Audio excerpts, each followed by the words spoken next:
Hello. Hey, Michael. How you doing? Good.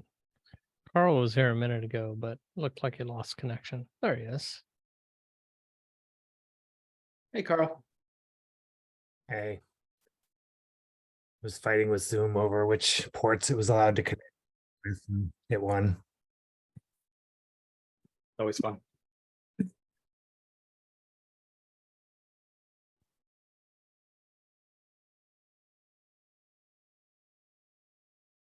All right. Anyone have any topics? I've got a low priority one. But let's see if anyone else has anything they want to talk about.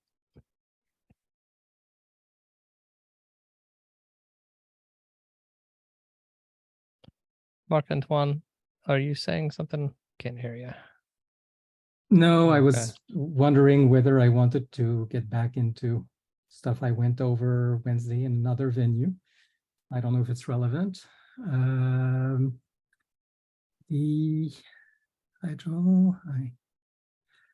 I'll wait to see if others. So I'm curious if we want to go over some of the work that we saw last week.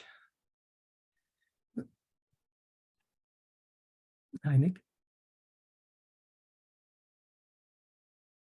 So the thing I want to go over, just to kind of throw in the loop, is actually it's very selfish because it probably doesn't apply to anyone else's project. It's kind of explaining the reason score math. We did this last time, and Carl did some great pushback. So I wanted to kind of like reframe it and see if that helps. But if Marc-Antoine, if your topic is more useful by the whole group, then we can do that. There's so much to go over by the whole group. Trying to think, I didn't prepare it enough because I thought we would be continuing the conversation around Nick and Denzel's work. And I'm happy to jump in with some of the questions we've been asking ourselves in the group for a while and how they relate to that. But yeah. Starting with Nick and Denzel, if anyone had any questions from what we learned last week or suggestions or stuff, would probably be a good place to start. Unless if anyone else has any other topics, feel free to bring them up. This is just an open forum.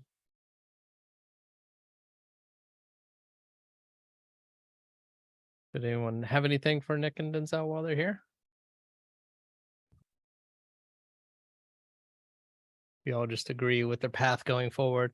I said there's a great conversation to have about the model for the argumentation themselves.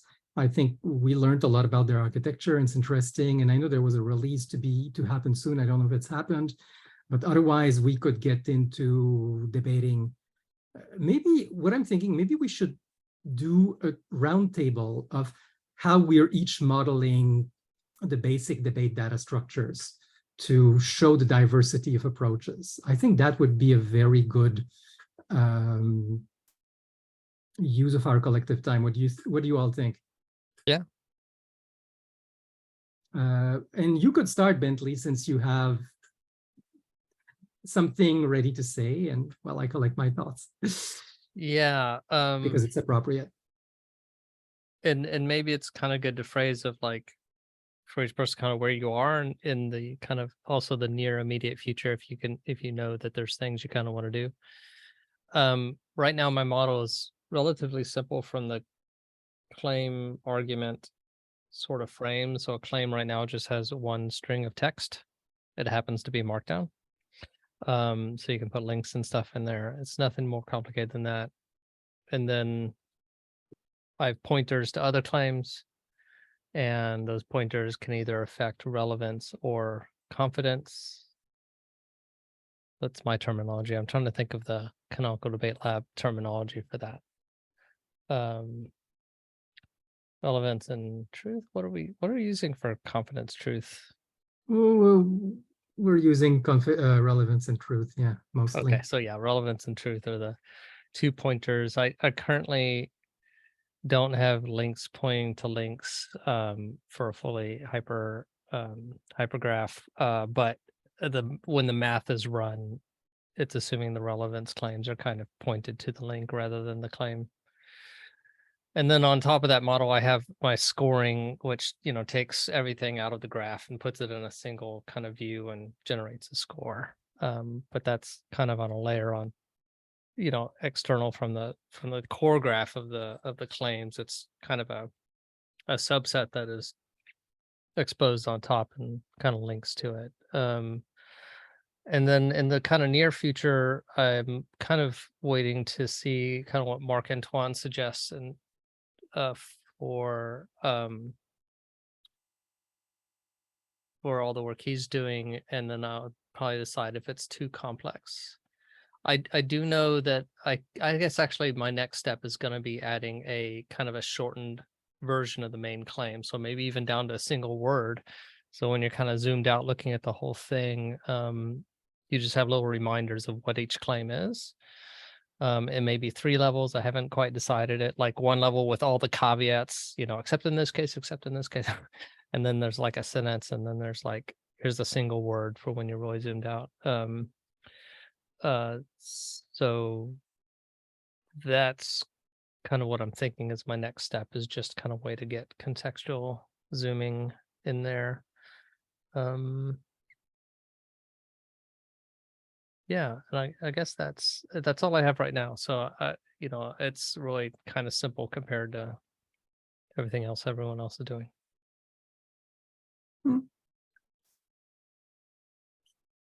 I think others should go because I have so much to say, but I could go if you. I can go. Mine's even simpler right now because my app is like focused on like diagramming out like the concepts involved with a problem and potential solutions. And so like argument is just like an auxiliary feature where like if you have a node that represents a problem, then like every node in this diagram can be scored to indicate like how important you think it is. And then the argument comes in where like the scores being 1 to 9 can be justified and critiqued just by justification, like pros and cons basically. And then from there, it's just a tree of pros and cons for any pro and con. And each of those, I guess, they're like the pros or cons or their edges to their parents can be scored, either of those. So like the edges would indicate, I guess, like relevance, and to say like this support actually is relevant to the parent thing being claimed, and scoring the node of a pro and claim is just like, yeah, this pro is good generally. So I guess there's some slight nuance to the difference there between the edge and the node, but pretty simple argument structure of just, and they all just are, it's just a text, like a string of text for each claim. So claim has text and a score, and then can have pros and cons, basically. Very simple. But I think I am a fan of the like distinguishing between like importance and value and relevance, or some distinction. I think makes sense to have, and I think there's stuff to add to the implementation that I currently have.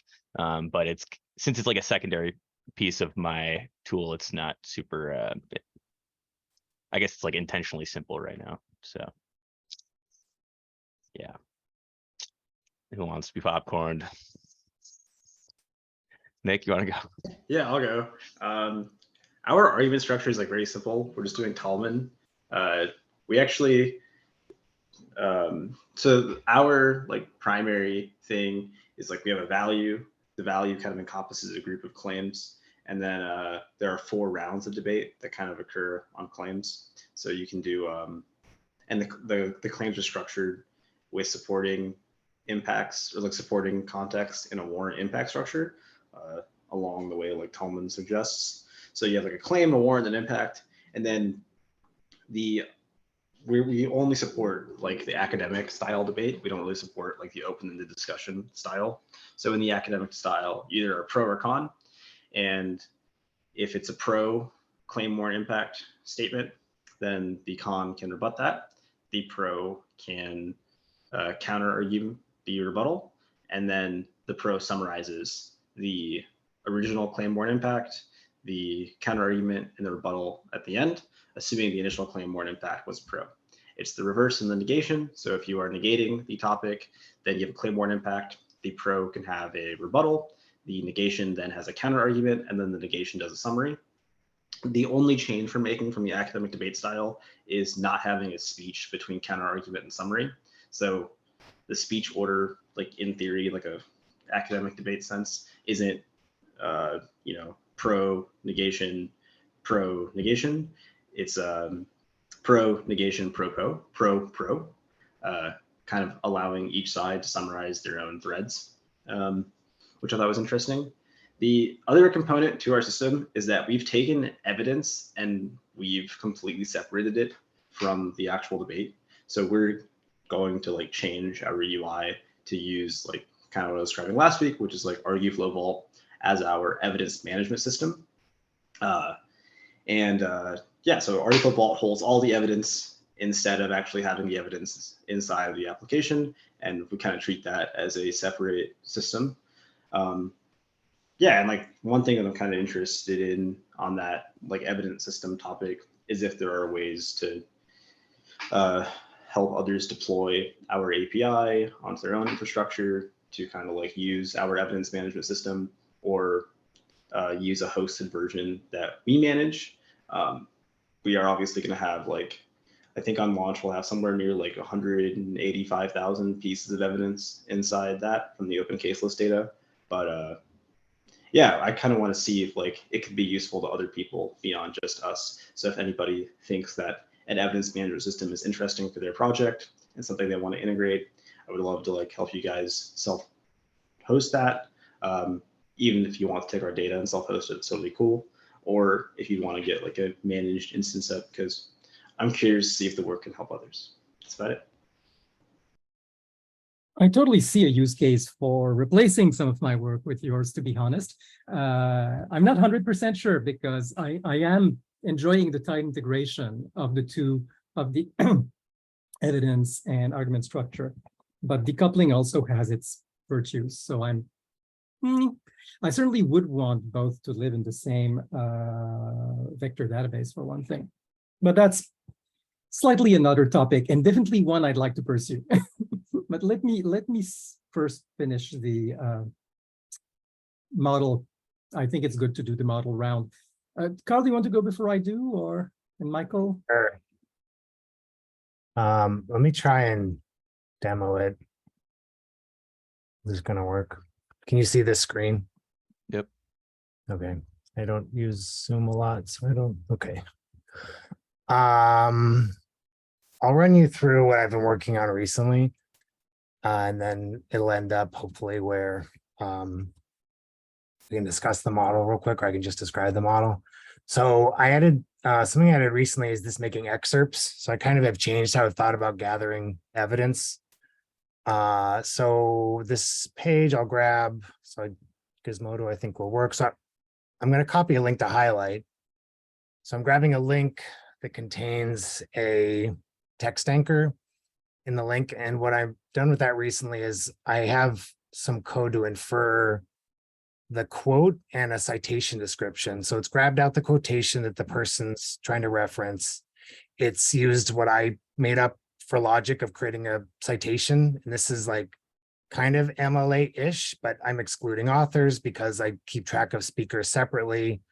I use a UTC date format. This is kind of, just TBD, but I'm trying to find a, sort of a neutral way to describe a source. Okay, so the idea here is that someone wanted to point to this quotation at this URL. So this URL helps you locate it in the wild. And if there isn't a URL, if you just want to separately describe the source, this is supposed to be a citation for the article.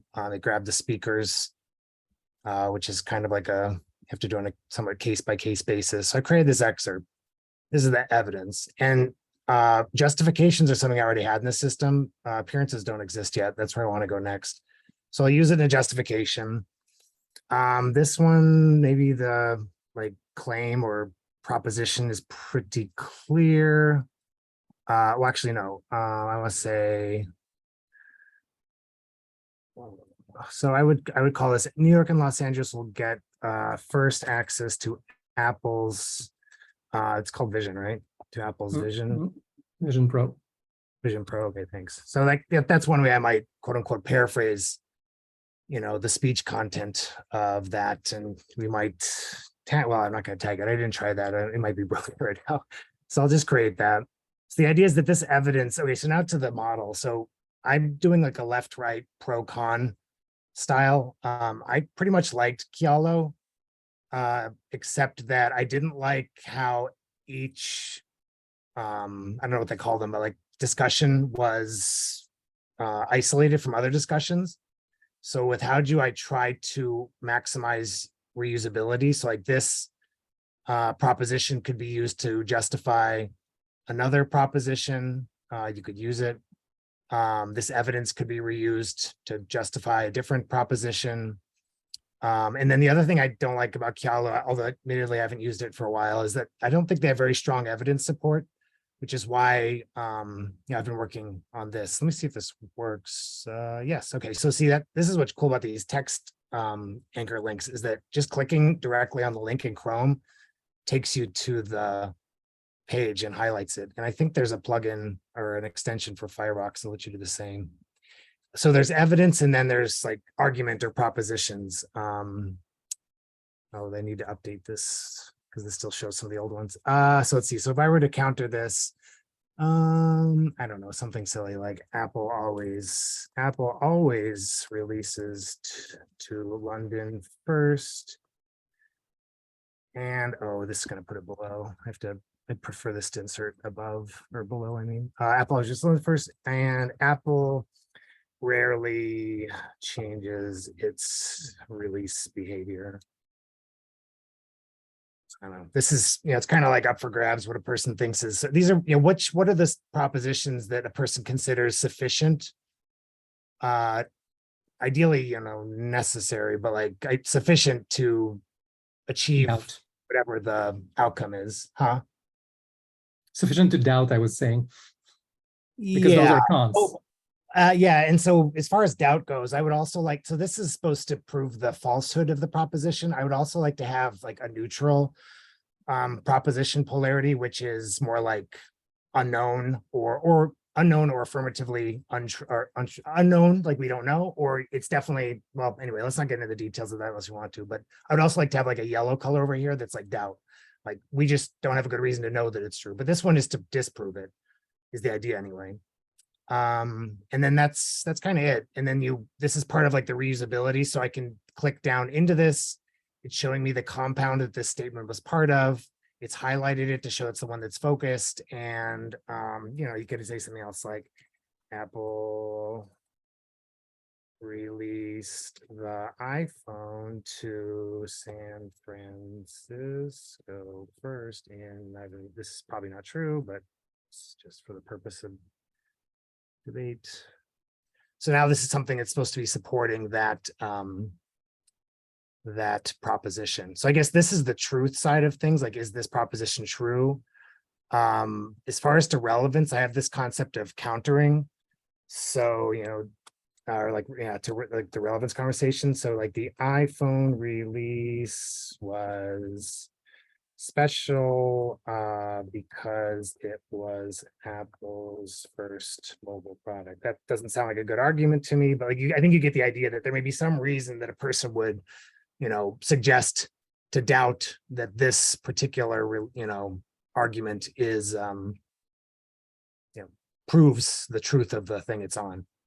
So that's the model I've been kind of going with, and like, yeah, I mean, the things I'm trying to focus on are reuse, like atomicity, so trying to encourage, well, I say encourage people, I'm the only user, but that's because haven't quite gotten to a model that I liked, but I think I'm getting close now.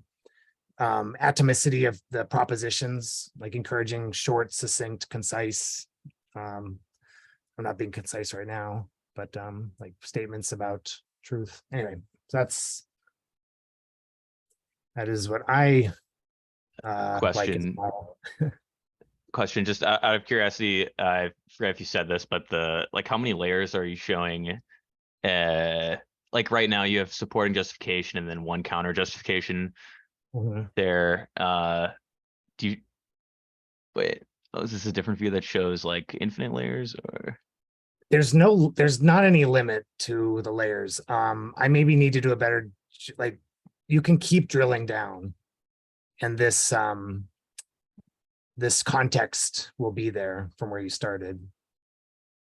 Was that your question? Like, Well, so if you go back where we had the justification and counter justification, is it just, I guess, like, oh, how far does it this go? seems like your That's also data would go infinitely, but okay, this is also infinite. The UI is like, you can Well, go. I mean, You could put, like, the UI would probably break at some point, because I don't know how, I've it never could be, like, tried that small or more than something. maybe like 2. Yeah. Yeah. I mean, the idea is, I mean, a lot of my work here, I don't know if this is a good thing or bad thing, but a lot of like my approach is informed by my conversations on Reddit, where it's like eventually people just get tired. They're like, you know, we don't agree. We both see it differently. There's no more point in countering each other anymore. And I think ideally, and of course, just to be clear, this system would not be like Reddit in the sense that these are not free form comments. I think there would have to be a moderation step, you know, and I don't know what that would look like. If it would be, you know, a dictatorship initially, or if it would be like something more fancy eventually where people vote on it, or there's like a history of moderation that's a I want it to be a transparent moderation history, to be clear, but you know, obviously that takes effort to actually implement that. So these wouldn't be like free form comments going back and forth, devolving into insults. The idea is that each one of these would have to be some standalone claim, as we sometimes call them, or some proposition. And yeah, they could go on forever if the person was motivated to do that. And, you know, it kind of comes down to like, well, how much time does the individual have? How much time does a reader have to look into these back and forth counters? Because eventually the UI doesn't do this now, but the UI should cut these off, right? Like you only need to see maybe just like 2 popular counters or a few popular counters, and you can truncate the rest, saying like, there's more if you're interested. You have to click here to see them though. So I think that's how eventually it would be handled, because and that's another sort of design, I don't know what the right word is, but design assumption is that I'm trying to design things where humans have to expend effort to create things, if that makes sense. Like this, I mean, and this changes now with, you know, ChatGPT, like can do these things that look probably convincing in an automated way. But before ChatGPT, you know, human writing, you know, realistic propositions ad infinitum, anyway, forever, was kind of like unrealistic, because most people eventually run out of motivation. I have like a really interesting comment on the idea of like humans putting effort in arguments. So we built our application on top of a protocol called Nostr. Nostr is like a decentralized backend for Twitter. The most interesting thing about Nostr to me is that you can put work into events you submit. So like events contain arbitrary JSON, but you can put work in like the proof of work algorithm sense into a post, which means that you have to create a hash over the content with a certain number of leading zeros.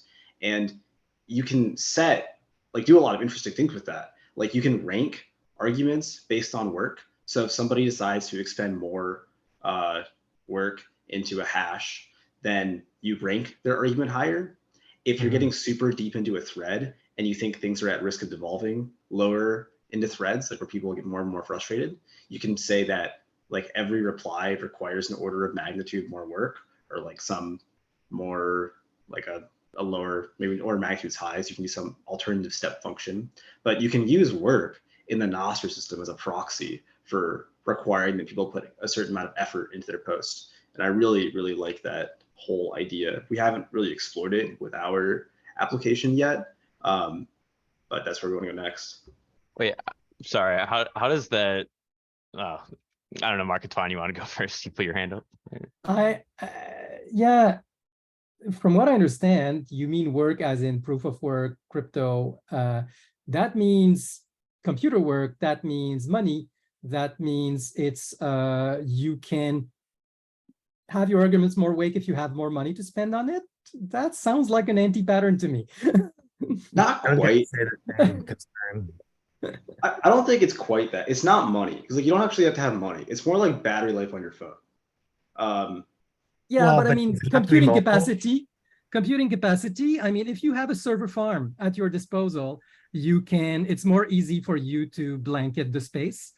Yeah, but you can set a max threshold on the amount of work that can be done. So like you can kind of basically say like the max threshold is like what you're capable of doing on like a regular smartphone today. You can like, it's pretty, I think it's somewhat trivial to discourage people from using like data center level compute to outhash you.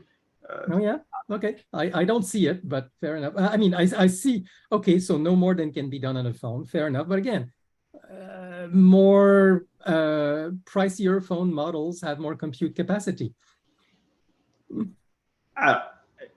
In practice, I don't think, like, I think it's something you kind of have to like maybe experience, like trying out Nostr. It doesn't, it's more like you press the button to submit and then you say that you're willing to wait like 120 seconds or 180 seconds to let it rehash over and over again until it finds a hash that works.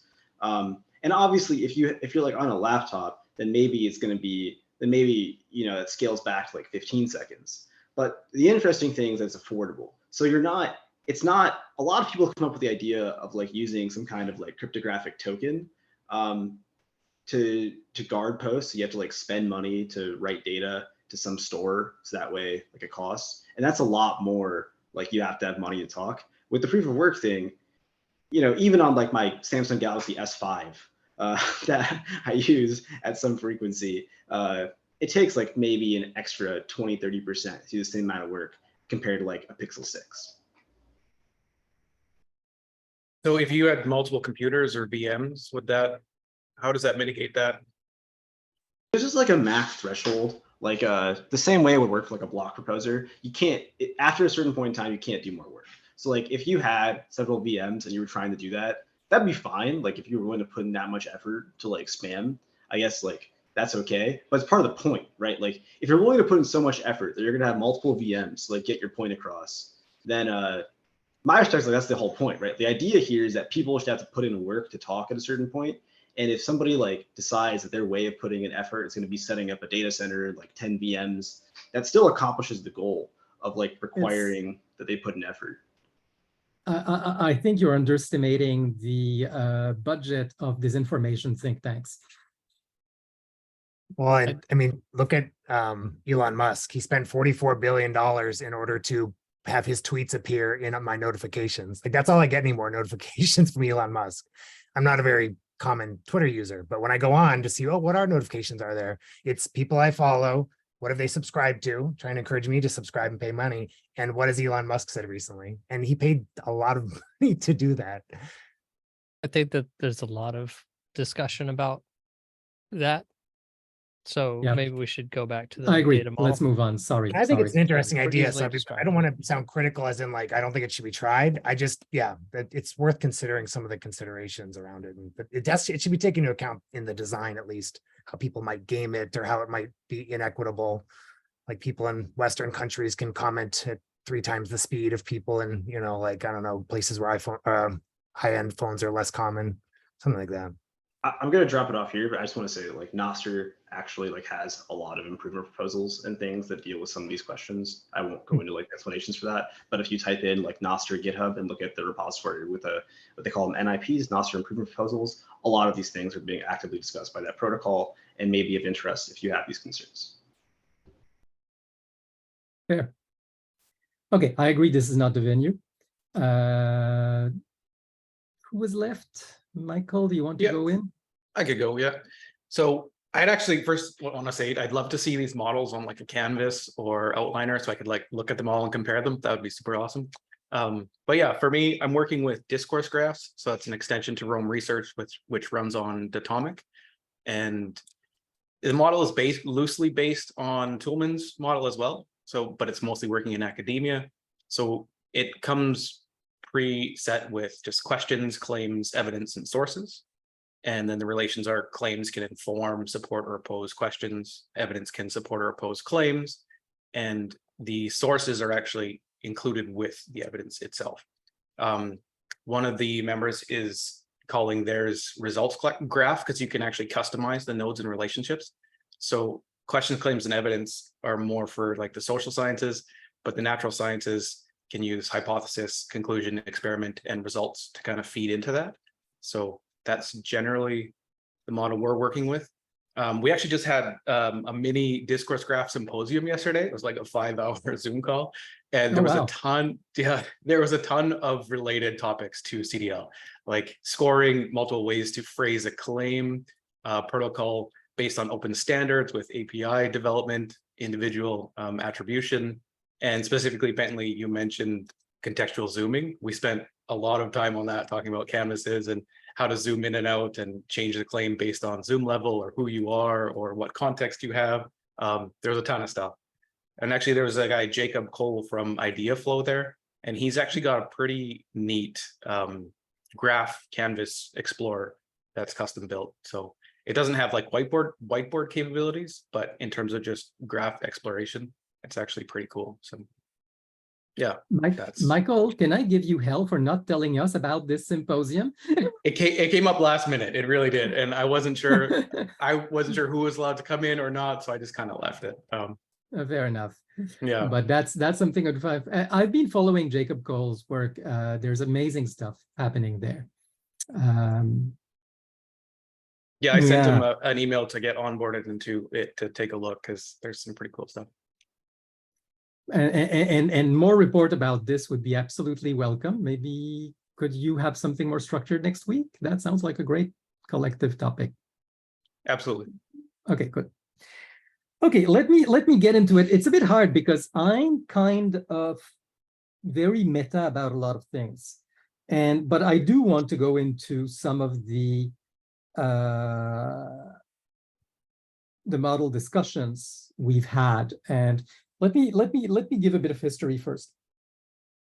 I'm amused that everybody's referring to Toulmin as academic model, because he explicitly built his model based on lawmaking, on court arguments in court.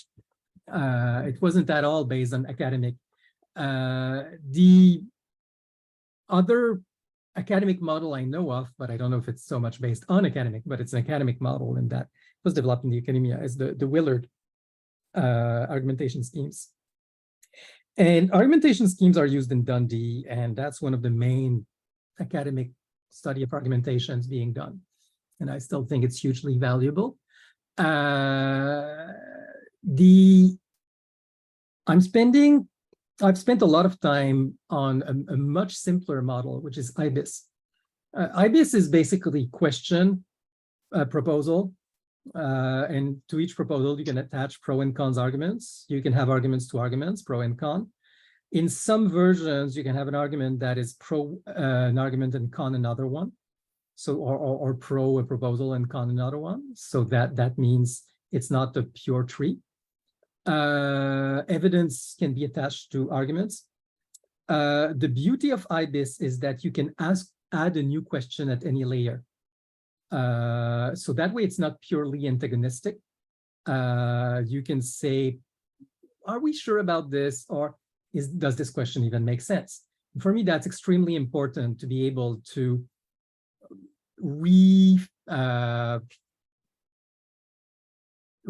the conversation at any point. And if it becomes too much of a pro and con antagonistic discussion, to say, well, can we see it in another way?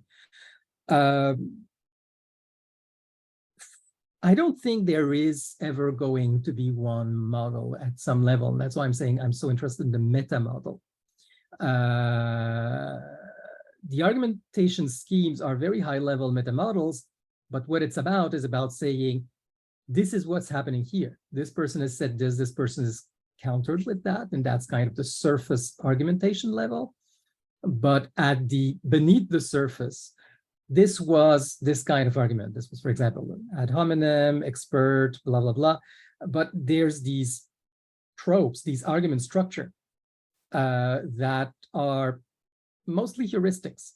They work sometimes, they don't work sometimes. And then you can debate applicability of a given argument scheme to a given specific argument. Is the scheme used well in this circumstance? How certain is it? And I think that one thing that's really important to me is the notion of interpretation. People say something, somebody else says something, there's already an act of, oh, that's what I understood from what you said. And maybe I misunderstood you. And maybe you'll misunderstand the counter argument. And I think it's really important to be able to ask, is this what you mean? And something that's explicit for me is when you enter a claim, we spoke a lot about progressive formalization in the CDL. It's this notion that we want to crowdsource at one level. So people will enter, for example, quotes or informal arguments, and it's not clear what it means. And we want to refine them towards self-contained, very precise, disprovable arguments. And this is a process, and this takes work, this takes time, and this is real human work. And the question is, what is the relationship of the original vague claim to this more precise claim that would be the process of this clarification back and forth? And for me, that's really important that we record that we say, we started with this vague thing and we arrived at this clearer statement of belief or whatever. And so that somebody else who comes up with a similar vague statement can be told, well, this was discussed and people arrived at this or that other more precise version. Which one do you identify with? If any, and if not, please enter your new version, but in contrast to the other ones, which means it'll probably be more precise at the outset. So for me, this relationship between vague, ambiguous, and more precise statements is essential to the argumentation structure, much more than the argumentation itself. I'm interested in decomposing arguments into, well, what are the concepts and terms and entities used in the argument, because often the entities are precise enough, but the concepts have multiple interpretations, and we can have this database of clarification at the term level, which is less work than doing it at the claim level, because there's so many claims that can be done with a few entities.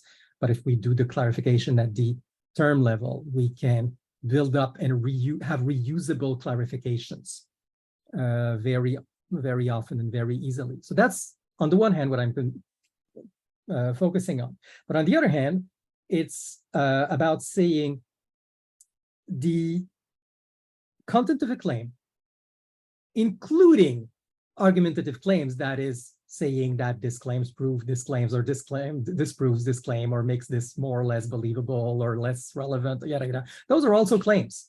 They're also, but they're claims in the form of argumentative frames, saying claim A actually makes claim B more or less believable. And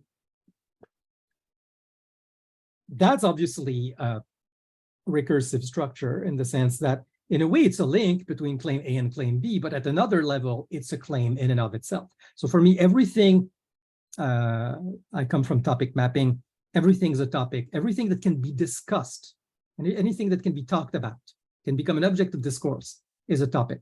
That's the definition of a topic. So of course, terms are topics, claims are topics, and arguments, which is a specialized higher level claim, are topics. And the notion of clearer, more vague exists for any of those level of topics. But the claim is either a sentence, or if you're more formal, a frame above a set of terms. A frame meaning, a kind of predicate formula, like with a verb, and like John gave a ball to Mary. So giving is the frame, and John, ball, and Mary are the subterms. This is a basic frame. This is a basic claim frame. Now, of course, not everybody will use claim frames. That's formalization. I don't expect it. But I expect that if you want to be able to compare and compose claims, it becomes useful to progressively get to more formal expressions of what's in the claim, so that you can use formal processes to compute and compare them. It shouldn't be necessary, but it should be possible. And again, this is part of the interpretation process.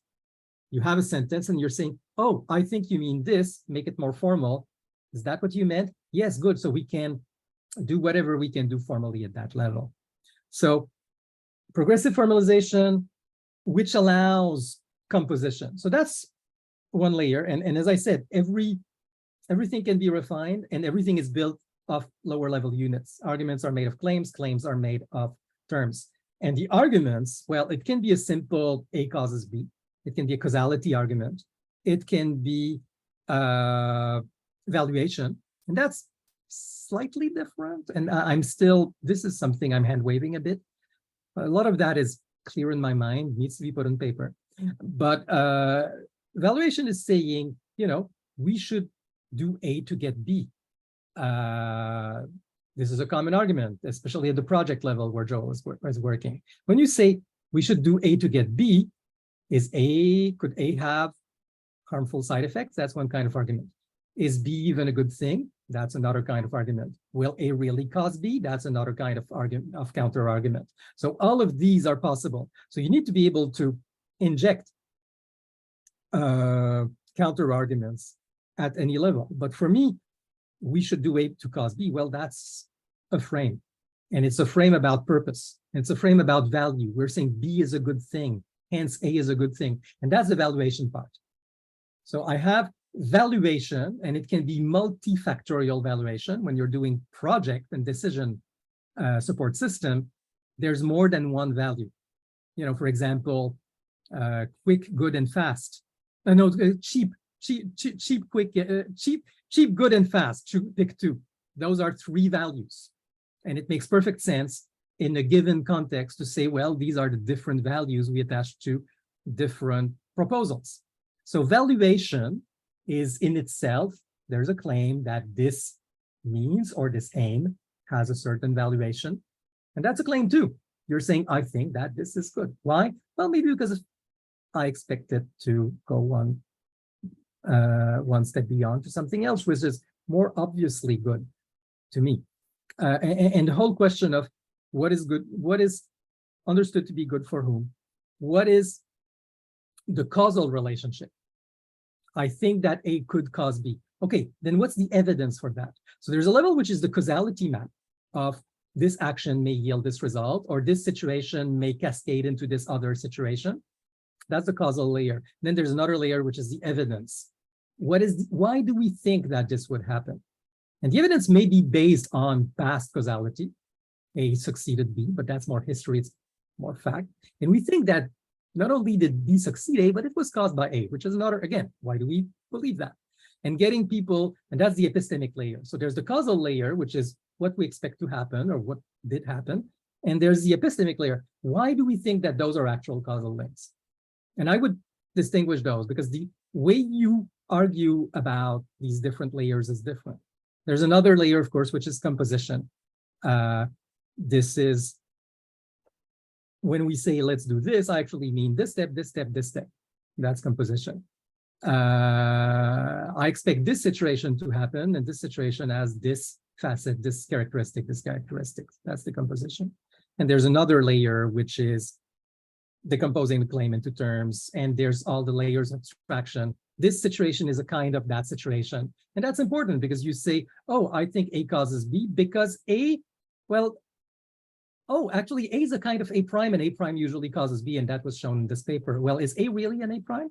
That's an abstraction layer. And that's, again, another level of discussion. Is this really a case of that? And that's an argument in itself. So for me, it's really important to reify all those links. And that's why I keep saying recursive hypergraph as the data structure, because anytime you make an argument, you're making a link, and this link can be argued about, and that means it has to be a thing in the database, addressable, and so on. And I expect, when I say very meta, I expect people to come up with new argumentation frames. I don't think this is a closed list. We have some very good lists like Welton's. He has, 80 or something argumentation frames. He's been as exhaustive as he knew. I think allowing people to add to this is entirely in scope for me. I could say more, but I think this is a good stopping point. Joel has a question. I was just gonna say that this is. I feel like you have gone through like 4 or 5 different axes of things that are important in your idea of the model, and I was getting pretty Yes. lost because we were going through all those axes very fast. Sorry. Yeah. I like the idea of those different axes of things, that they're probably each worth their own like discussion, honestly. And while I think they're very related to each other, but they're so like there's so much that you. Well, go ahead. Yeah. Let me say one thing. I don't know if my axes again are the right answer, but I think distinguishing axes is important. Why? Because if we're speaking about large-scale collective discourse, we want to be able to compose arguments, to say, you know, this argument and this argument go together and they can be combined, and here's a relation. And the composition rules are very axis specific.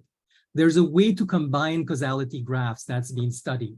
There's a way to combine ontologies like the abstract concrete relationship that's been studied. There's a way to compose the whole ambiguity distinction layer I spoke of at the beginning, and that's formal concept analysis, and it's being studied. But the rules are different between different layers, and that's why I believe in distinguishing the layers. Composition is the key. Okay, sorry. I hope that was helpful. But yeah, no, I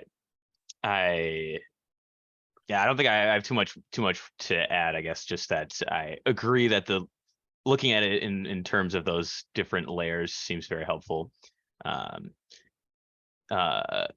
But after listening, I wouldn't be able to list off all of the layers you just said, because they're yeah.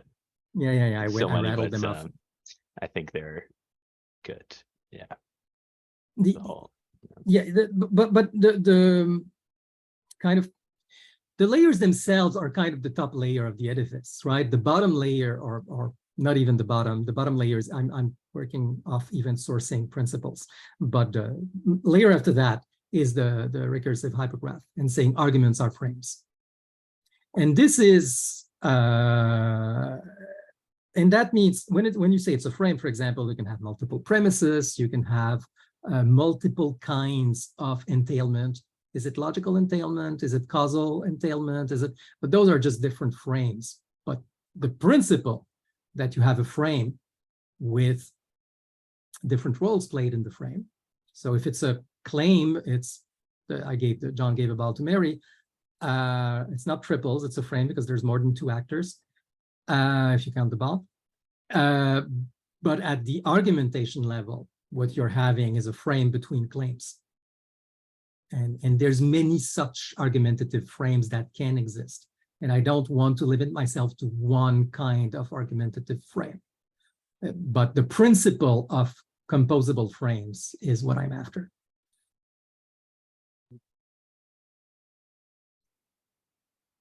That said, I'm also working with Society Library, and I wanted to give a parenthesis on Society Library, or rather, actually, Society Library uses debate map, and the debate map model is interesting. It's one thing they do that I think is really smart is when you have a claim, each claim has 3 forms, or at least 3 forms. That is the positive, negative, and question. The sun rises in the east, the sun doesn't rise in the east, does the sun rise in the east? And saying these are 3 forms of the same underlying claims is actually a very, very smart move from the debate map author, Stephen Wickland, because the argument would apply to either of those. Of course, it's a pro against the positive form, it's a con against the negative form, but it doesn't matter. It's the same fundamental underlying claim, whether it's in question, positive or negative form. So that was a great move. And he basically reifies the argument, the truth argument. So if I say A makes B more believable, that itself is argument object. And then you can argue against that, and that becomes a relevance argument. So he systematically reifies the entailment link so that it can be the target of relevance link, which I'm very happy with. I would reify more than that myself, but it's definitely a good start. Just to describe what he's done in debate map, which I think is exemplary. One other reason I'm really keen to have links about links is I'm really interested in comparing things. This is this viewpoint. Here's the concept map of or discourse map, because discourse maps are really cool, actually, of this person's viewpoint. Here's a discourse map of this other person's viewpoint. Well, let's show that these two are probably the same and these two are probably not the same. And that means being able, again, to link the links. And that's why I'm so sanguine about recursive hypergraph as the underlying data model, reify everything. And then we can get into technicalities, into how do we reify, what do we reify, RDF versus property graphs. I think property graphs stop too early. They're still too stuck on the edge node distinction, and basic RDF doesn't do it right, but the RDF star does. But RDF has other problems. Data models are something to discuss, but the basic notion that we need to reify links more systematically stands. Okay, Marc-Antoine, is there anything else from debate map that you think is worth mentioning since Steven's not here about the data model there, since you're kind of familiar with it? Yeah, that's, let me see. Right now, the quotes are attached to the argument, and that's something I'm discussing with Stephen. So can we separate that? So precisely we could have something like your vault or attach something else. I've been playing a lot with what can we do with embeddings to connect evidence to claims and vice versa, and that means they have to be in the same database. But that's kind of my work in periphery of debate map. But that's what's really important in debate map is that, and one thing about how society library has been using debate map is they've added a layer of basically linguistic connectors, saying, oh, this is connected to that with this phrase, and you know, this is evidence for, or very simple connectors, so that they can transform the graph into fractal text representation with stretch text. And that's the paper's work. So that's the kind of broader society library ecosystem. But what I found is that the connectors are loosely connected to the debate graph structure, and I'm trying to make it more formal. And what are the debate graph structure? And one thing I'm very, very much discussing with Stephen is, yes, there's evidence and relevance, but there's other kinds of arguments that should be in debate map.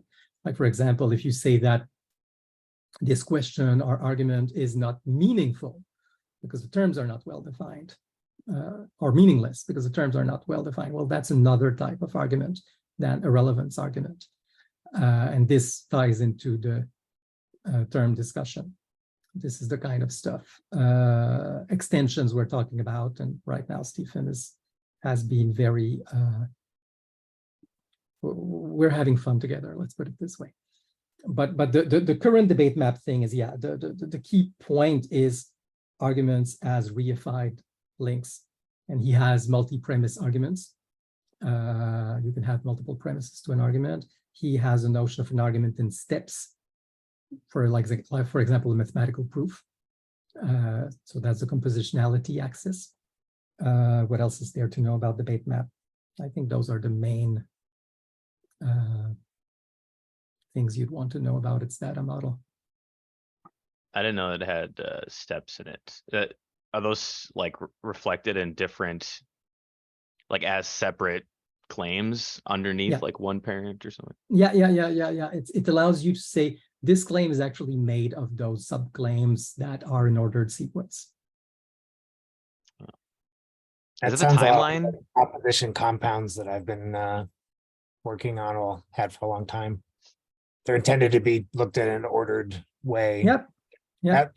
My approach to that is, I think, probably been influenced just by like philosophical logic classes. Like you're slowly composing some conclusion you want to arrive at, and I think where the approach that I'm adopting, and maybe others could do it better, but at least the one I have achieves it, is that you can kind of abstract away those arguments to like okay, this is this one proposition, and is taken as it's part of this argument, and if you agree with it and you're not interested in it, you can just take it as assumed and move on with maybe looking at the rest of the argument. But if you're curious about the arguments about, or you don't necessarily believe it, you can click down into it, and there's sort of this revealing pattern of looking deeper where necessary. And that kind of also ties into that thing I mentioned about relying upon humans' own motivation in the system. I think we all believe in, like, basically there's too much arguments to be swallowable in one session. We want brain size, and that means fractality, and that means a kind of inverted pyramid. Here's the broad things, and you can dig deeper, and because it's a fractal, you can dig deeper anywhere as your interest allows. I totally agree with that. One thing I want to go in deeper on that, actually.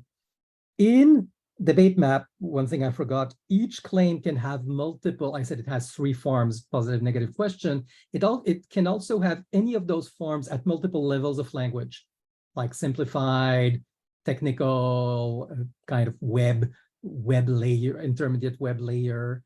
So there's a notion of levels of language, which I find interesting. My generalization of that, and it's a bit kind of the same axis as here's this vague statement, and let's try to be more precise.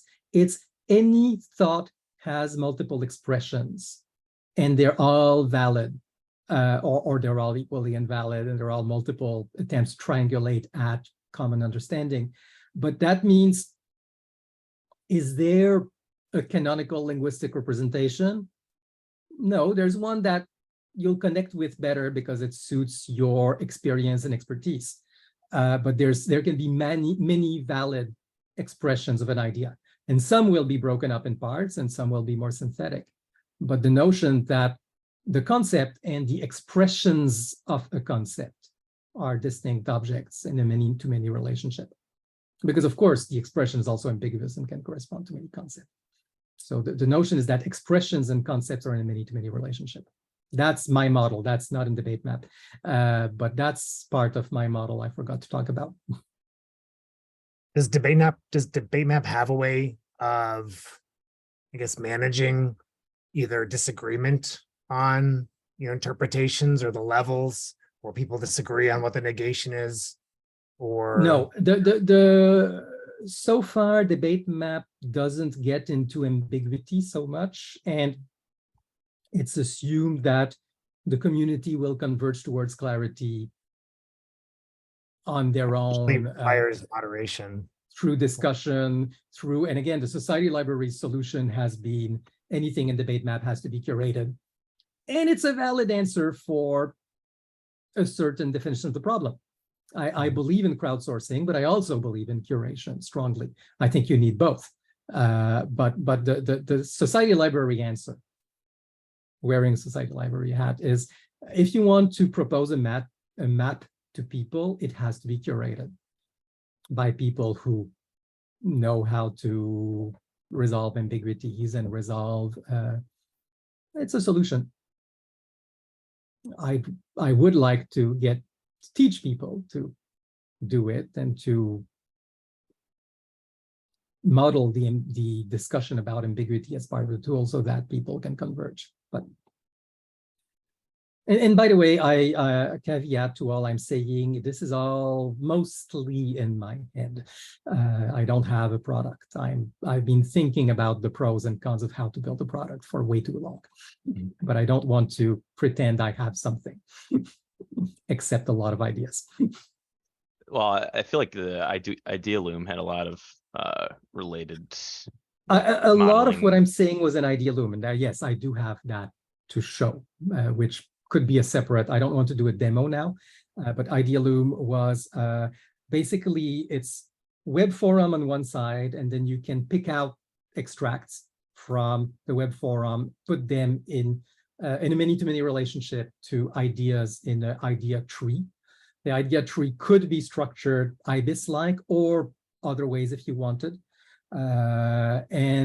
except it had to be a tree at that point.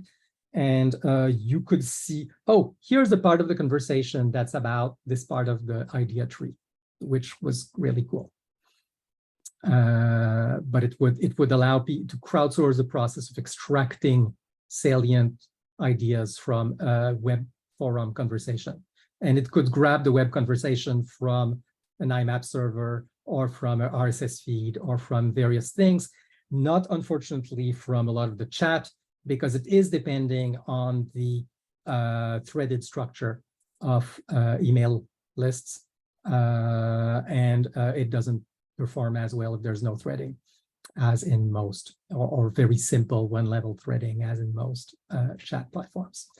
But still, it was, you know, what was achieved at a certain point, and I'm happy with what we did then. But my next step is, if we really want to crowdsource the conversation about creating a curated view, it means we have to allow multiple curated views and comparing them. And this is what got me down the road of, oh yeah, I have to have links about links if I want to compare your curated view to mine and to discuss how they can be merged. So that's my long-term plan.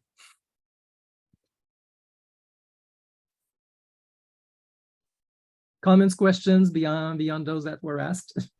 One thing that I find super interesting is for our application, we went with a horizontal structure, which if you did debate in like high school or college, I did in high school, not college, but the way that debates are actually mapped, like the DAG, is in a horizontal flow, which I kind of find interesting. My perspective of debate may be a bit colored by doing it like competitively in my educational background. But part of like my feeling is that people shouldn't debate forever.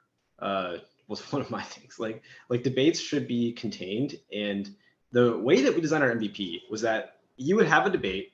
That debate had like, we didn't impose the time limits, but the way we kind of like thought forward thinking is debates are like topics, which are peer-to-peer rooms that you light up and stay alive for a specified period of time. So it's like there's some TTL on the room.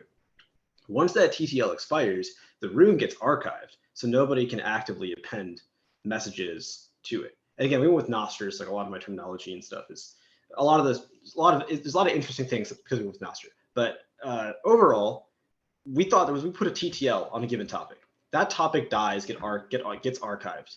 Then if you want to have like another, like your opinions change, other people see the debate, they want to like levy their opinions and thoughts. We basically thought that you can't have like the same topic continue to go on because super long threads become unreadable. So at that point in time, you have to light up a new topic, and that new topic is another TTL. And we even put TTLs, or we're thinking about putting TTLs on response times. So like the topic TTL could be, let's say, an hour, but a message TTL could be 5 minutes. So after 5 minutes, a single like claim warrant impact topic dies. And then if you want to like, and then that, like for the rest of the debate, that just got dropped.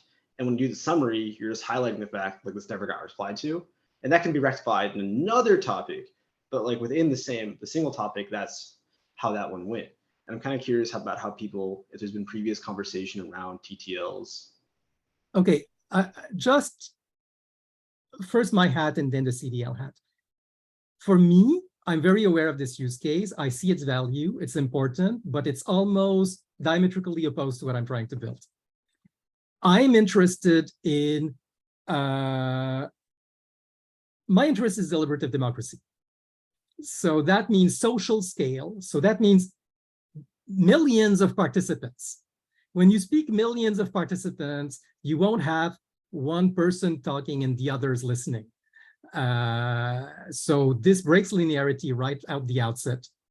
And so the main concern is how to deduplicate, how to factor out what is common in what everybody said. So have everybody contribute and then say, okay, these are the elements that emerge from what millions of people said. And let's try to make a simpler map out of millions of contributions. So it's a very different goal.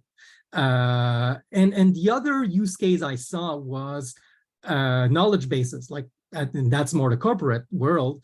There was something called knowledge management, where the known past decisions were recorded. And those were closed discussions, but at the same time, you're like, okay, well, we made this prediction. We took this decision based on this prediction. Let's do a postmortem. This is what actually happened. What did we do wrong? Why was that decision wrong? Oh, we didn't take this into account. Let's take that into account moving forward. So revisiting past conversations and building on them continuously is a key.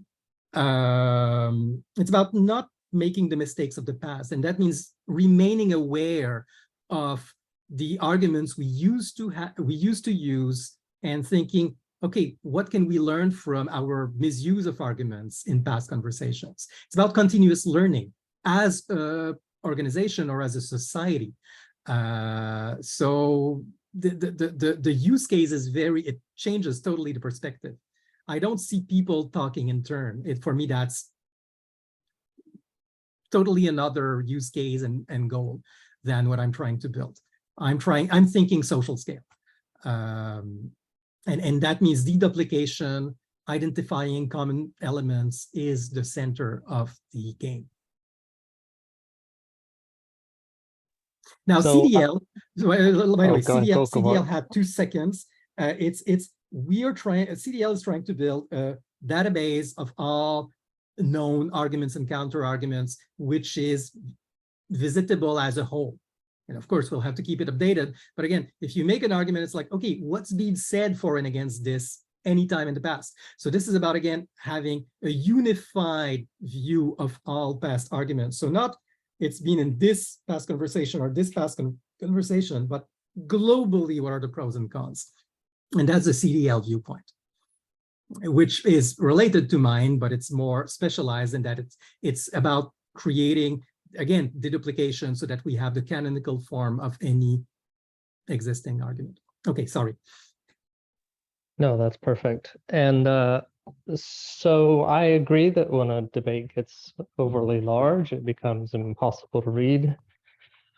And then, Marc-Antoine pointing out that deduplication and reifying and clarifying is a great way to, because, in a traditional debate, it's kind of like, this is what the person said or wrote, as opposed to this is what they meant.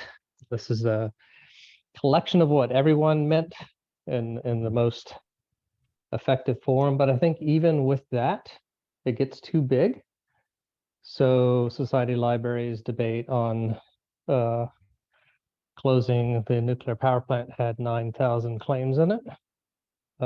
That's going to be hard to read. So my proposed solution is a system that doesn't summarize in text, but summarizes in a scoring system so that you can explore that graph in the shortest amount of time and understand the implications of every claim within it without having to read them, which is another solution to that. But in my early representations of the system, there probably will be timings and deadlines and 2 people taking turns as an example of the text. So it's not like an absolute, but that's kind of what I think when you said what you said there, Nick.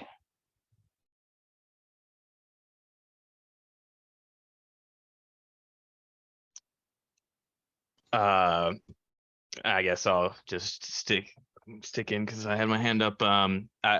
Marc-Antoine said that the like long-term improving one structure is like kind of diametrically opposed to the like time-based or like scoped separate structures, but I feel like they can be complementary. Honestly, I think they're 2 very different use cases and 2 very different like tools I think would probably be needed for each.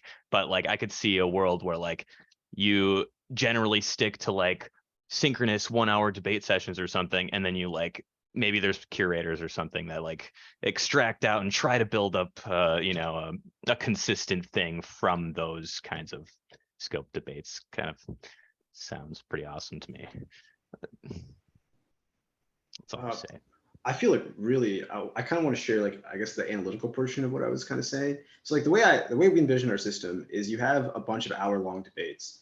The hour-long debates, you kind of imagine like short-lived transactional databases. Those transactional, like 1 hour long debates get fed kind of the way we think about it. At the end, those get fed into an analytical DB that handles collisions. So like a claim is something we generate an embedding for. At the end of the hour-long debate, and actually during the debate, we're creating embeddings for everything being said. So once the hour-long debate shuts down, we take all those embeddings, we put them into our analytical DB. And the analysis of the 100 1-hour debates that occur in the topic actually occurs separately.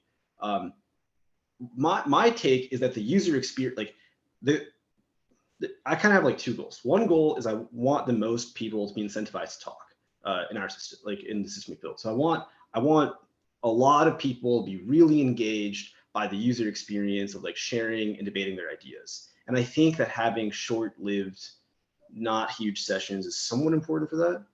Then I think that we want to have a really good analysis where we handle collisions.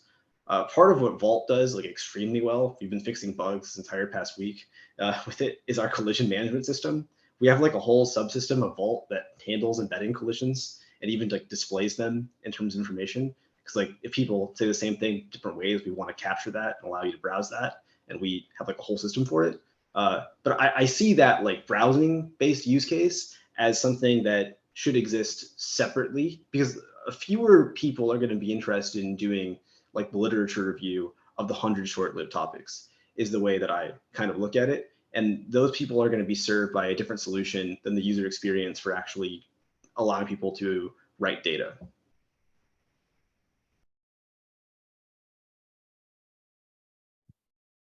I just had a comment on the idea that an argument getting too large and unreadable, and that's a bad thing. I agree it's a bad thing currently, and it's currently the case, but I'm not yet convinced that it's an unsolvable problem. I think maybe with a new medium, a new UX, a new way to explore information, or especially now with LLMs and introducing that into the mix, like an example would be an LLM bringing to the front and phrasing and organizing information based on what it knows you know.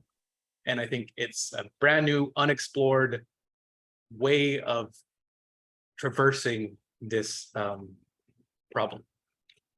That's all I wanted to say. Obviously, yes. I mean, not obviously. The LLM part is not obvious. I don't know if I agree. That's not important. But obviously, it's a UX problem. I'm not saying. Okay. On the one hand, obviously, when the argument is large enough, there's just more information than anybody can absorb in one lifetime. On the other hand, there's no question that there are, we spoke of the inverted pyramid structure, there are ways to approach it where you'll get as far as is really important for you to go in a perfectly limited amount of time. And I think getting people, and then it's a UX problem, totally. I'm very clear that there's never going to be one interface to rule them all. And that way, debates will happen and they have their place. Other modalities, like I'm spending also a lot of time on another project called SenseCraft, which is about slower, less antagonistic sense-making conversations. And where we actually want to give points for deep listening and for finding synthesis and for finding points of commonality and for building bridges and gamifying a less antagonistic conversation style. Again, it's not one answer, and the academia is doing its thing, and that's absolutely necessary. And the point is there a good way, a good structure that expresses what's happening in all those things, so that these different modalities can share into a common knowledge ocean, and that this knowledge ocean is structured. For me, and I may be wrong there. Embeddings are extremely useful, but not sufficient. I'm looking at the frame structure also, though I totally agree that the embeddings or even prompt systems might help identify frames. But I think the frame structures allow recombining in a way that pure embeddings won't. But I could be proven wrong on this. That's absolutely, I'm not an expert on this. But I am still trying to get the frames right so that an ecosystem of sense-making tools can contribute to a common structure. For me, that's the goal. But a common structure on a social scale. Now, I see what you're saying about what's happening in short time feeds into something larger. And again, beautiful. I'm really focused on how to make the larger thing navigatable, readable, understandable, and reinterpretable. For me is absolutely part of the dialogue with the conversation space. But yeah, classical debate is one modality of many. I hope there will be many, but I certainly believe it has its place there. Now, yeah, I mean, the thing that I think is relevant, like for our system, is that everything to us is a DAG. So like the embeddings all relate to each other in a directed acyclical graph, and we kind of like the consumers of we support API-based usage. So like when it comes to our analytical DB, you can kind of choose to display that DAG however you want, or even to limit the DAG to only get like a tree-based structure if you really only want a tree. But we relate all the embeddings. We have different kinds of embeddings, but the one kind of embedding is evidence. So arbitrary information is encoded as evidence, but claims are encoded within the DAG. And that kind of means like if you have two Reddit threads and the Reddit threads like have root messages that go to the same embedding, we relate down the DAG both ways, back to both threads. So like if the end message of two threads, so let's say in one thread there's n, the n represents a number of messages as an embedding. In the second thread, there's t. T has the same embedding value as n, but then the t+1 and n+1 are different embeddings. Off the one node, we store the relation down both ways. And you can kind of like choose to visualize that however you so choose. But when we scrape data, we manage that. One second. I'm trying to understand what the DAG links represent. From what I hear, they represent provenance in a way. You got this information from there, so it's got this provenance information. But I think it's also the Tolman relationships. It just represents the completion. So it just represents the next thing. It's the direction. We don't store cycles. So it's just the direction down. It's like imagine like a Reddit thread as a DAG. As a tree, actually, the Reddit thread is a tree. Right. We take multiple together and expand past the tree. Multiple what? Multiple Reddit threads, multiple email chains, multiple like Twitter threads. Okay, so basically the DAG structure is the reply. The DAG structure is the reply relationship. Reply to relationship. Right, and a tree is just a DAG with a root, which is why I said like you can choose to visualize the DAG however you want to. If you want to visualize the DAG as a tree, you're kind of like free to do that, and we let the API consumer decide that. Fair enough. Okay. But you're not trying to model the argumentation structure in the DAG. We do that on the argue-flow topic level. So like inside of it contained debate. Like if all you want to look at is an argue-flow topic as a root, then the tree that stems from like that root is a contained DAG for like an hour-long debate. Outside of that, it gets more analytical. But it's not just reply tos. It's like counter argument and like rebuttal and stuff. Yeah, I was going to say, because if you look at conversation trees, they don't follow argumentation structure at all, or hardly, right?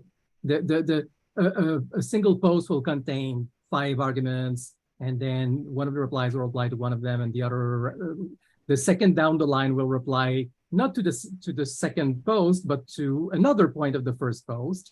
but it will ostensibly reply to the second post. I mean, there's total disconnect between the argumentation structure and the reply to structure if you're using natural conversations as a basis. We store them separately. So like the debate, the classical debate structure is stored separately, but the embeddings map across. So like you can kind of like, so there's an edge on the, not so much an edge, but a node consists of an array of different types of embeddings.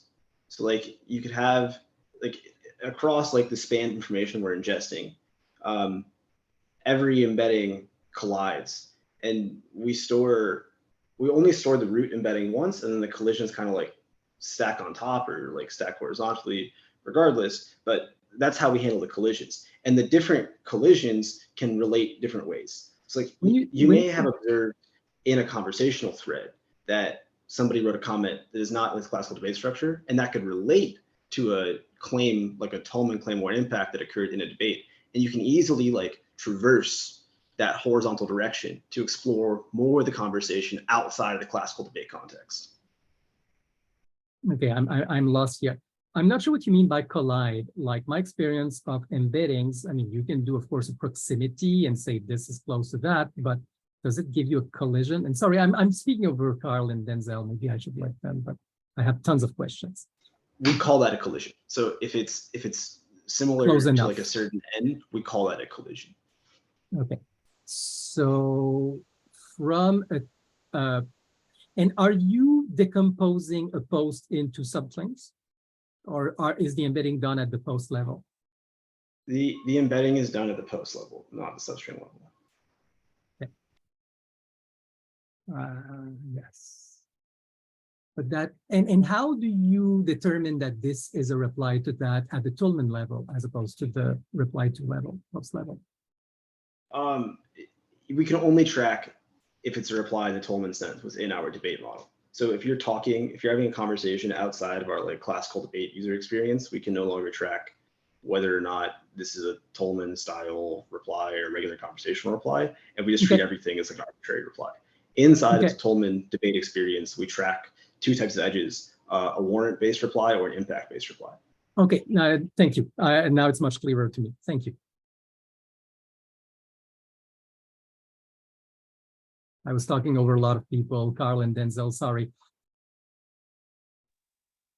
Yeah, like a really good way to think about it is like if me and Nick are debating and you and Carl are debating, for example, and we both have similar like claims, they can be linked to each other and we can see how they kind of relate to each other like that way, which is pretty interesting. No, I'm sure it is. Yeah. I'd really want me, because that's what I'd be doing, to break up complex posts into the subclaims, because I'd get more precise horizontal links, right? Yeah. If you can break it up, if it's worth it sometimes. But I understand that even without that, you'll get enormous value from what you call collisions. You can, it's extensive. Yes. That's the biggest drawback right now. It's just the cost, because everything you have to go to OpenAI and get it. I know. Or like train up a model and have the model run. And there's more and more open source models that could be used. It would be worth playing with that. Yeah. I'm really interested in the publication on RKVW versus transformer-based models on segmenting, because the problem is that transformer-based models are particularly bad at segmenting. So right now, like we haven't bitten off the segmenting part, because I basically think that we have to like self-host RKVW, and it's just like out of scope at the current stage we're at. I would use classic and LP, Spacey, and the like to do the segmenting. Yeah, we have to like test, and like the testing stops us from like building, so we punted on doing segmenting. That's definitely something I'd love to work on with you. It's okay, Carl, I've been cutting you so many times. That's fine. I was very interested in the conversation. My question related to just backing up. How are you modeling evidence? Evidence is an arbitrary highlight. Is like we're calling them highlights. Highlights is the Nostr term that they're using, so it's kind of like the one we stole. But highlight is have in it, like a quotation from a given source accessible via HTTP. And okay, So a string, like textual string from a URL. Yeah, so like either, but that the URLs has to be hosted like in a way that we can digest. So you can host a docx file, a PDF file, a web page, what have you, anything we can convert to HTML with Pandoc and extract the content out of. Oh, we're actually not using Pandoc anymore. We used to write a blog post on this. That was a very difficult thing to get past. We're using LibreOffice to convert files, which is like actually a big breakthrough for us. But but if you're storing a file anywhere in the web, it could be a PDF, docx, HTML, whatever. Evidence for us is just a highlight or an excerpt from that source. Okay, cool.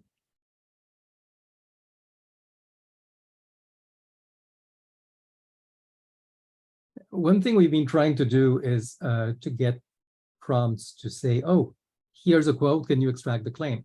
And I think it would be pretty easy to ask the prompt to say, here's a post, can you decompose it into subclaims? It can, like in our debate coach, we had this challenge where we asked it to summarize the debate. So like there's a easy to click button inside the UI of like arguflow.com, which is where our debate coach lives. We re-implemented ChatGPT from everything upwards of the model. And one challenge we had was like trying to get summarized to work, and the amount of like prompt engineering that it took to get something like reasonably acceptable is interesting, because I think it like really shows how bad the we also have summary.arguflow.gg where we do like article summaries, and we spent like a bit of time like trying to figure out how good the transformers actually are at these tasks. And we're not academics. We did not make like a Jupyter notebook where you could reproduce our findings, and we didn't publish. But my sense was that they weren't very good. This is fascinating work, and kudos on doing this. It's really interesting. But what I'm saying is separating the claims is easier than summarizing. Maybe, but anyway, it's all one vector. Like the transformer is just looking at a single vector that is. I know.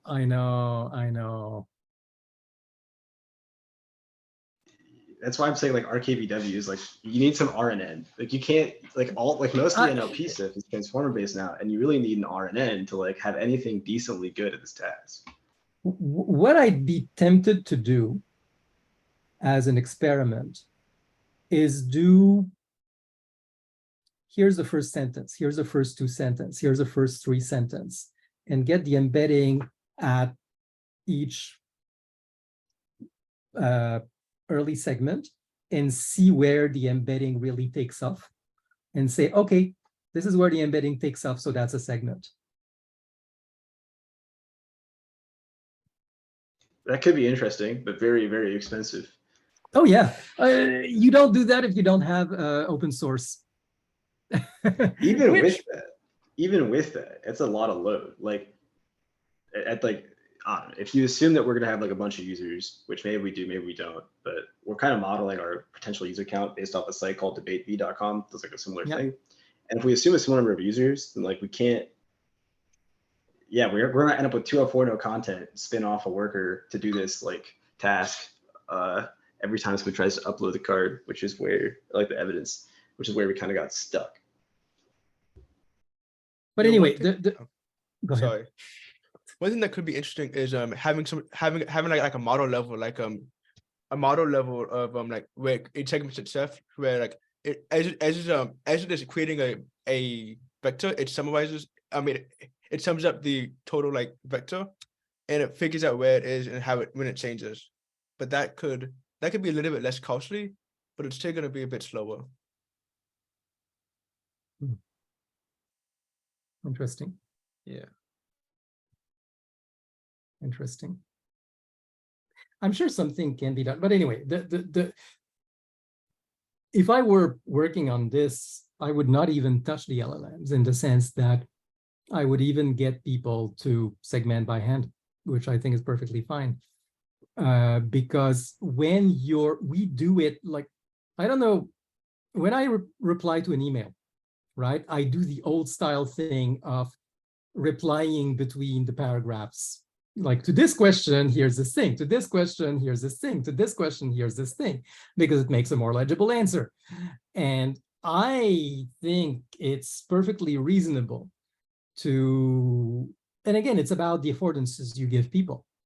I would make it really convenient for users to intercalate replies in the argument UX.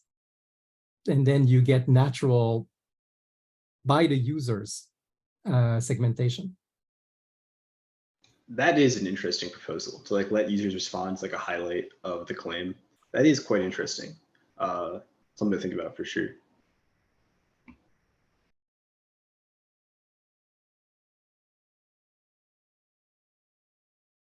Like one thing that we are doing, like I shared like yesterday, but in high school and college debate, the way people actually create evidence is not with plain text quotes. They do a lot of syntax highlighting of these quotes. So there's a lot of underlining, changing of text size, highlighting, etc.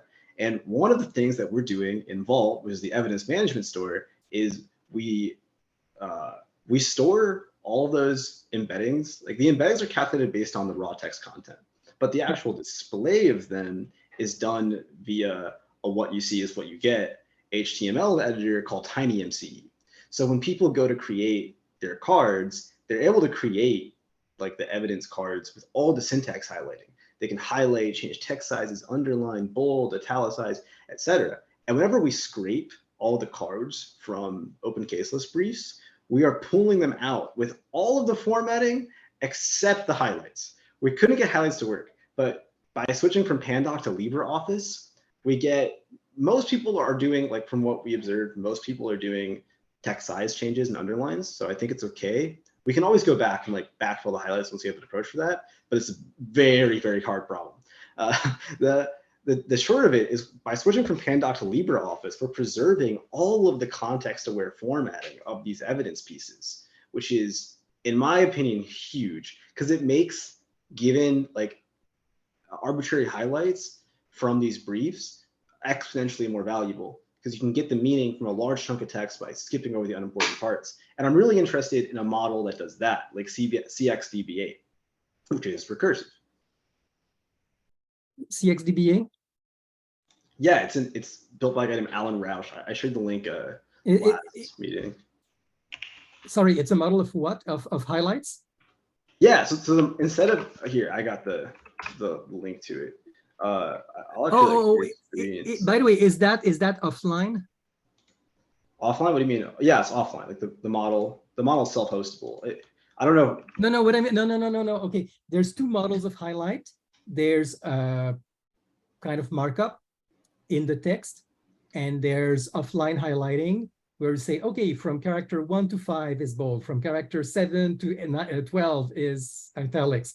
And offline is actually so much better for this stuff. Like there are great libraries for doing that. And I would totally want an offline model for this. No, this is markup, which is the one I'm saying I'm more interested in. I'm more interested in markup than I am the. And then offline, I think offline is especially useful when you have multiple people highlighting a text. When you have multiple people sense making a given bunch of text, because then they can, if it's markup, it's hard to compose. Whereas offline highlights are easier to compose. Kind of. I mean, we show you the markup, but you can just click the copy button and get the raw text if you want to make your own highlights. No. What I'm saying is, if you've defined a span and I've defined a span and someone else has defined a span, especially if there's overlap, markup is terrible at handling overlapping spans. And then you have, here's the text with my spans and the text with your spans, and I want to display both. How do I do that? It's a big problem. If I have offline, I can just add them up and just treat the overlap as a separate case, which is trivial. Why do you want to show them in the same spot? Aren't they like two different people's evidence for different arguments? Yeah, but you want to compare them, and you want to say, okay, why did many people find this interesting, and how are multiple interpretations of the same text compare? You want to show the diff. Yes, yeah. Sometimes. And it's easier to compute that with offline highlights. That is true. That is true. But I think offline highlightings are significantly worse to the UX. No, there's good libraries that handle that for you. I've been a big fan of something called @JSON, which is, let me find this. It's used by Condé Nast. So it's, Nick, you also can, you always can just highlight it yourself. Highlight it on the UI, and then you can make it a lot more dynamic to convert between multiple different types. So you can do like this part of it is highlighted by A, this part is highlighted by B. It gives you a lot more flexibility in general with offline. Yep.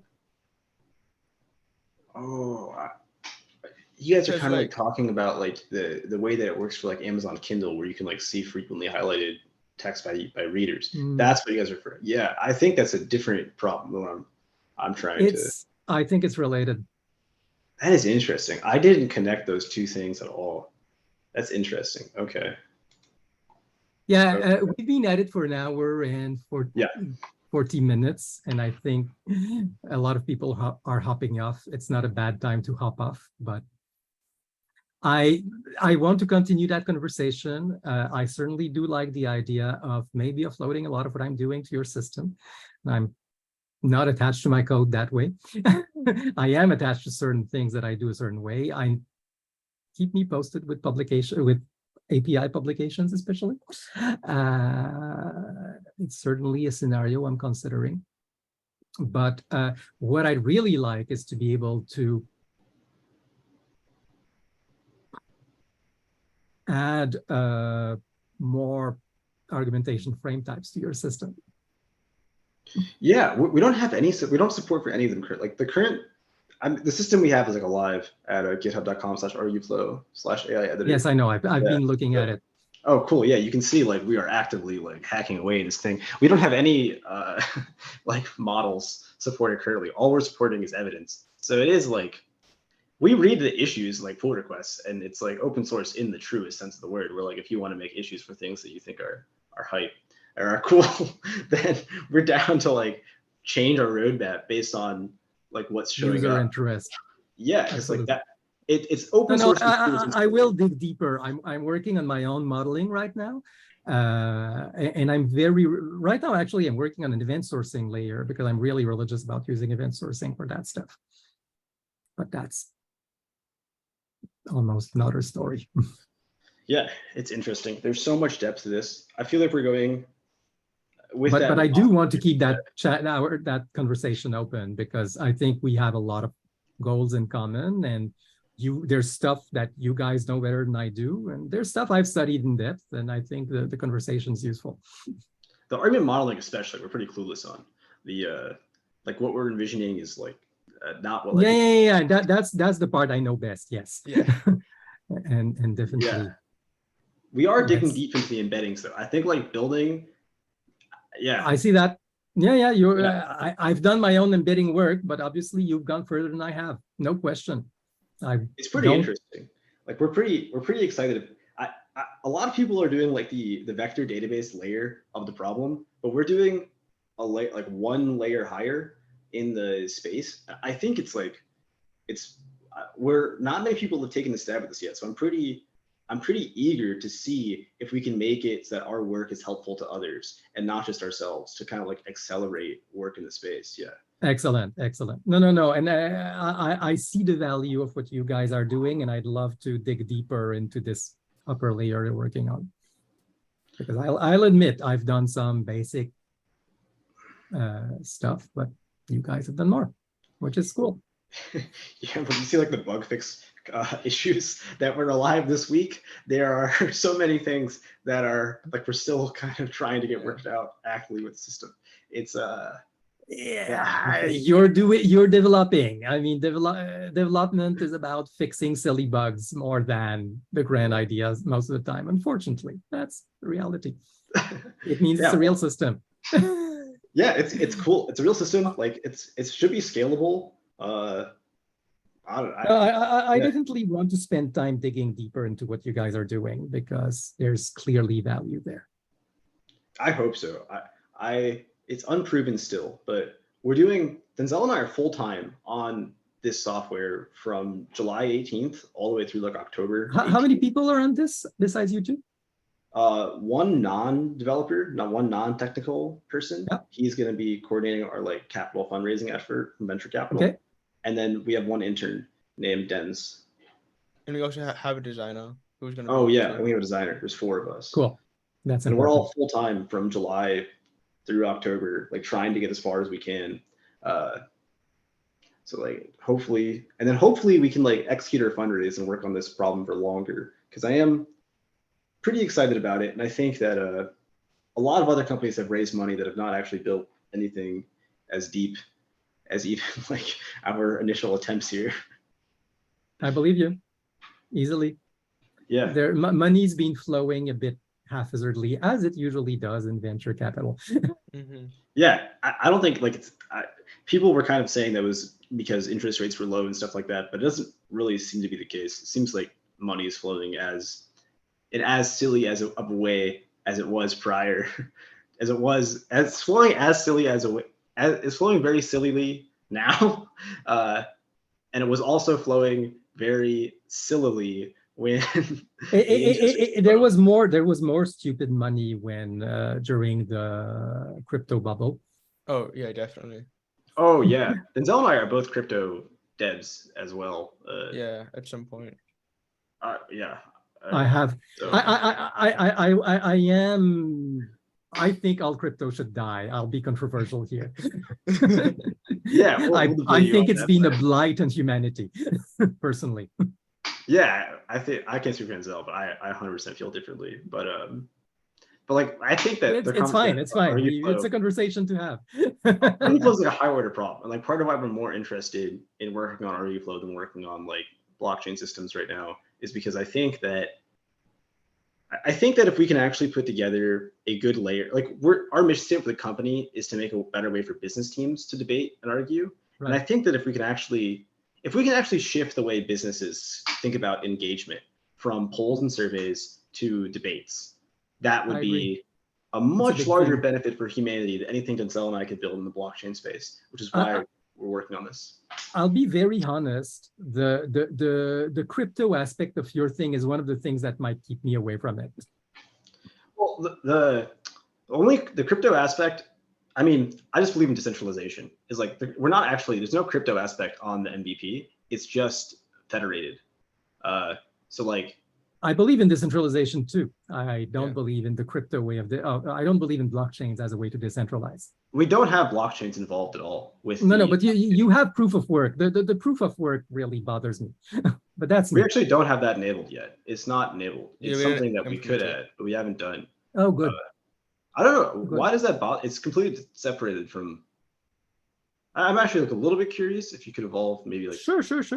No, I think, well, I made the argument about the elitism inherent in proof of work and the risk of enabling a plutocracy. It's about saying $1, 1 vote.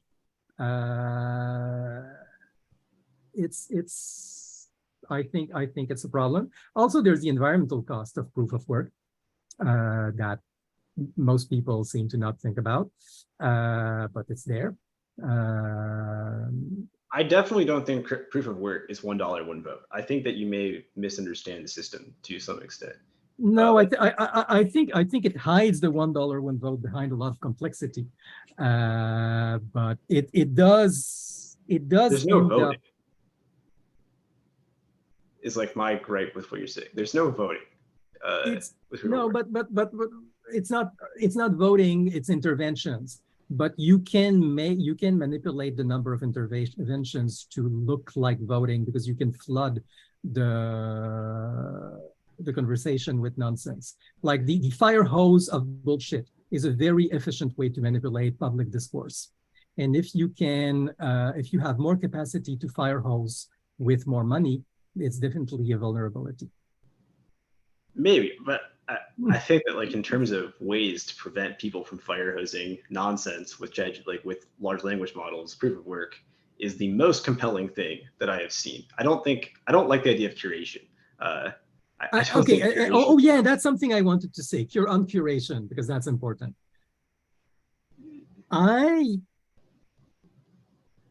Society Library's position is ideally have a curated map of discourse as a way to make the discourse more accessible. That's not totally my view. My view is have multiple curated maps, but wormholes. Like if you're looking at one curated map, that's explicitly the local view as curated by someone to make it into a brain size description of a problem, but you'd have kind of outside the map, on the periphery of the map, oh, by the way, here are all the aspects that are missing from this map that are connected and that you can see in these other maps. So a way to have multiple curated maps as a way to broaden the discourse, but still use curated maps so that they're more legible than computed maps. Now, there's still value for computed maps. I think one thing that's really important in the computed map is to distinguish the most consensual topics on the one hand and the most controversial topics on the other hand. Like for me, there's truth, social truth, not truth, but social truth is about, some things are how many people believe, how many people disbelieve. If it's low on both axes, it's unknown. If it's believed and not disbelieved, it's consensual. If it's disbelieved and not believed, it's fringe. And if it's both believed and disbelieved, it's contentious. And the high contentious items are in a way the most interesting in terms of attention. That's if you're doing calculated maps. I agree, but this is why I like proof of work so much, because proof of work gives you an objective way of analyzing what things are the most controversial within the fire hose. You want to look at how much work is being done on a given embedding. So people are going to want to flood the fire hose with water, and that water, I'm using water as a metaphor, but that water will be an embedding or a group of embeddings.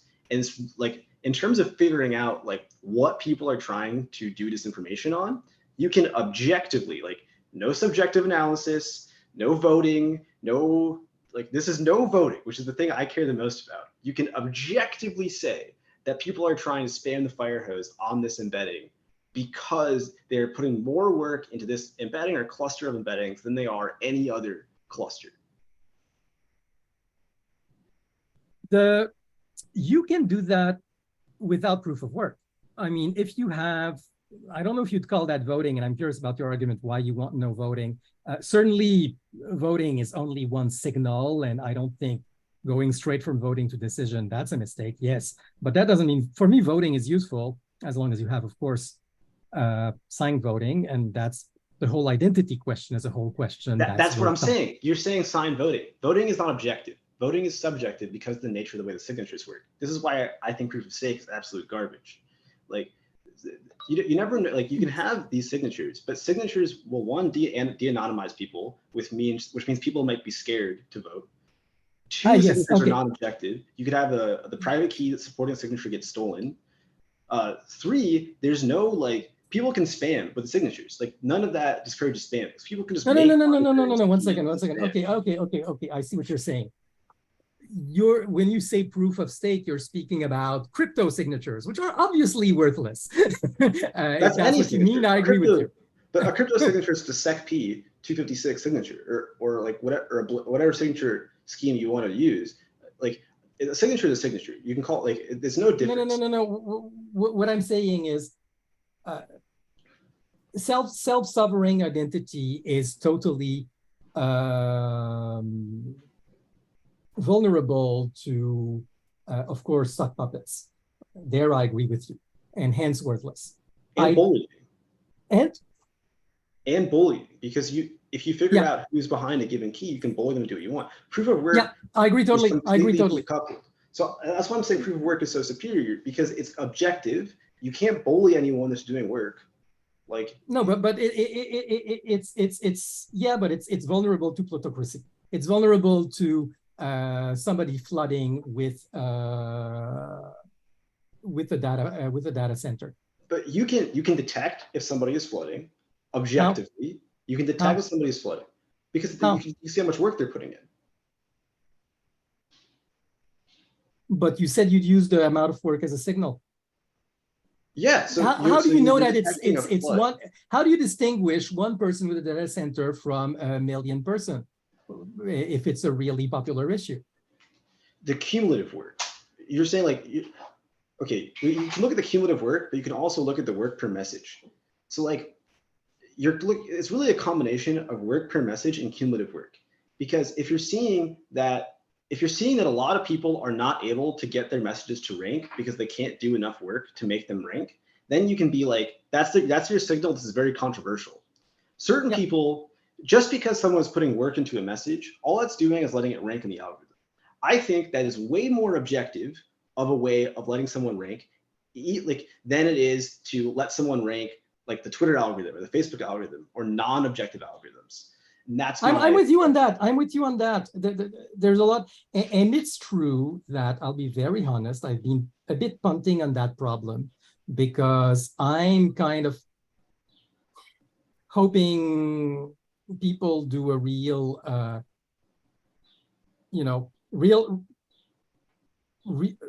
either real social identity plus Tumblr, which solves the anonymity problem. So per vote Tumblr, but based on a real identity like state-backed, or the alternative is you can't have state-backed identity without a consensus DB, without consensus on a database. That's correct, but only for the identity. What? If you want to have consensus on recorded state, the only way to do that objectively is proof of work. No, not with centralized system. That's only true for decentralized system. But I think having state-backed identity decentralized. No, okay. Well, I believe it has value in some narrow cases. I'm not anti-central. Look at how Reddit has deplatformed all their users recently. Like, look at what Twitter has done. Like, I know. But that's why identity has to be state-backed. Nothing else. I don't think it has to be, because I think that you can avoid having to care about identity by using work. And no, work I think work is entirely vulnerable to because what you said about multiple sentence besides one sentence with LLM, it's easy to create a bunch of similar sentences and then back each of them to make it seem like it's different people in different sentences. So I maintain that it's totally vulnerable to data center attack. But okay, for Twitter was able to fix their like spam problem with like an $8 a month subscription. I think people that want to do spam, Are you serious? You think Twitter fixed their spam problem? They multiplied their spam problem by 1 billion with this solution. I think it substantially helps. You can only do so much spam if you have to pay for it. And like work is at a scale way higher than $8 a month. Like way higher. For someone to say. Anyway, I do have to leave. Okay. Let's continue this conversation because it's important. It's really important. I see we disagree. I think we have the same goals in some ways, but we don't agree on the means, which is fine.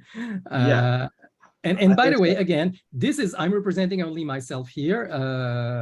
Society Library won't be bothered by that for a second, but. That's just you can also turn it off, right? Like, I guess that's my other favorite for it. You can turn it off. All right, have a good one. You too. Bye-bye.